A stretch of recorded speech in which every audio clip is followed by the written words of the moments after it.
स्कंद भगवानाय नमः नमः। वर पक्ष के आभूषणों से विभूषित शिवा की निराजना। कन्यादान के समय वर के साथ सब देवताओं का हिमाचल के घर में आंगन में विराजना तथा वर वधू के द्वारा एक दूसरे का पूजन। ब्रह्मा जी कहते हैं नारद तदनंतर गिरिश्रेष्ठ हिमवान ने प्रसन्नता और उत्साह के साथ वेद मंत्रों द्वारा दुर्गा और शिव का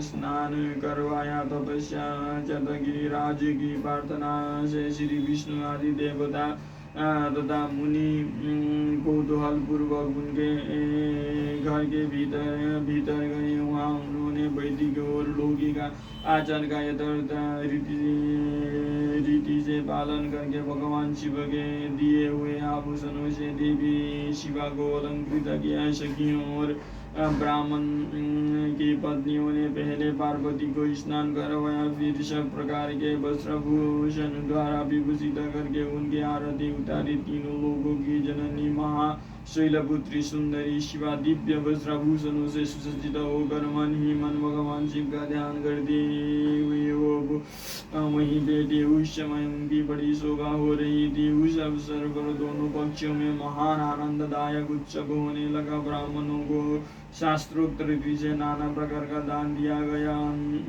अन्य लोगों को भी वहाँ भांति भांति के बहुत से द्रव्य बांटे गए। विशेष उत्सव के साथ गीत और वाद्य आदि के द्वारा लोगों को मनोरंजन किया गया। तदनंतर में ब्रह्मा भगवान विष्णु इंद्र आदि देवता तथा मुनि ये सब के सब बड़ी प्रसन्नता के साथ सानंद उत्सव मनाते हुए भक्ति भाव से शिव को प्रणाम कर शिव के चरण बिंदु के चिंतन पूर्वक हिमाचल की आज्ञा ले अपने अपने स्थान पर चले गए।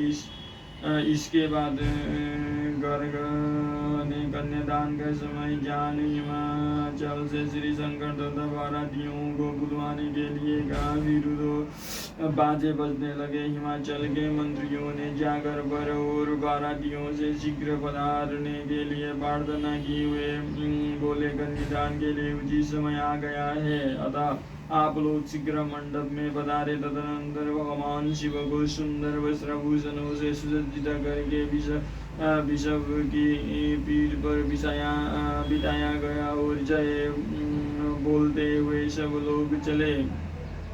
भगवान शंकर को आगे करके बाजे बजाते और कौतुक करते हुए सब बाराती हिमालय के घर को गए। हिमाचल के भेजे हुए ब्राह्मण तथा श्रेष्ठ पर्वत कौतूहल पूर्वक शंभु के आगे आगे चलने लगे। भगवान मस्तक पर बहुत बड़ा छत तना हुआ था। सब ओर से उन्हें चवर डुलाया जाता था। तब वे महेश्वर चदोवे के नीचे होकर चलते थे। वे विष्णु इंद्र और लोकपाल आगे रहकर उत्तम शोभा से सुशोभित हो रहे थे। उस महान उत्सव के समय शंख भेरी पटा आनक और गोमुख आदि बाजे बारंबार बज रहे थे। इन सब के साथ जगत के एकमात्र जीवन बंधु भगवान शिव सुरुचित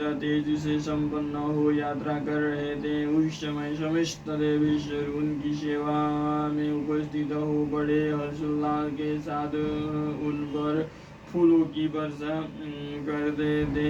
इन प्रकार पूजित और बहुत से स्तुतियों द्वारा प्रशंसित हो परमेश्वर शिव ने यज्ञ मंडप में प्रवेश किया। वहाँ श्रेष्ठ पर्वतों ने शिव को विषव से उतारा और महान उत्सव के साथ प्रेम पूर्वक उन्हें घर के भीतर ले गए। हिमालय ने भी घर में आए हुए देवताओं सहित महेश्वर को विधि पूर्वक भक्तिभाव से प्रणाम करके उनकी आरती उतारी। फिर महान उत्सव पूर्वक अपने भाग्य की सराहना करते हुए उन्होंने अन्य समस्त देवताओं और मुनियों को प्रणाम करके उन सब का समाचार किया। श्री विष्णु सहित महेश्वर को तथा मुख्य मुख्य देवताओं को पाद्य अर्घ देकर हिमालय उन्हें अपने भवन के भीतर ले गए।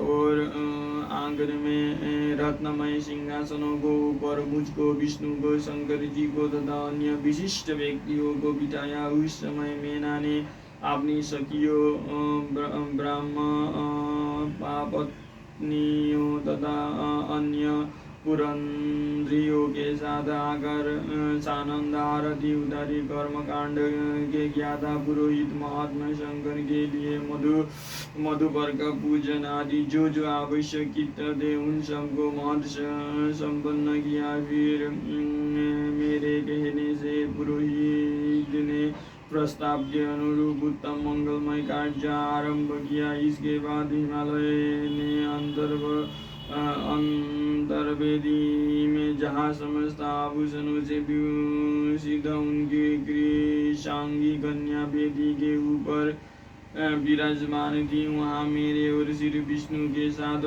महादेव जी को ले गए। तदनंतर बृहस्पति आदि विद्वान बड़े उत्साह से संपन्न हो कन्यादानों चिता लग्न की प्रतीक्षा करने लगे। गर्ग ने पुण्य हवाचन करते हुए पार्वती जी की अंजलि में चावल भरे और शिव जी के ऊपर अक्षत छोड़ा।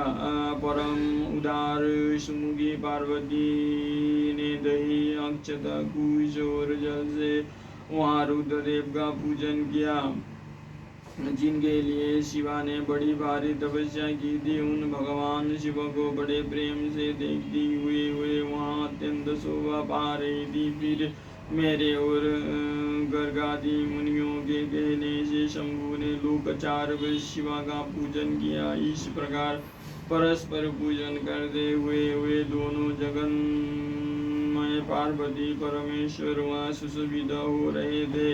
त्रिभुवन की शोभा से संपन्न हो परस्पर देखते हुए उन दोनों दंपति की लक्ष्मी आदि देवियों ने विशेष रूप से आरती उतारी।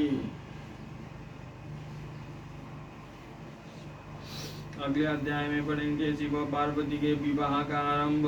हिमालय के द्वारा शिव के गोत्र के विषय में प्रश्न होने पर नारद जी के द्वारा उत्तर हिमालय का कन्यादान करके शिव को दहेज देना तथा शिव का अभिषेक।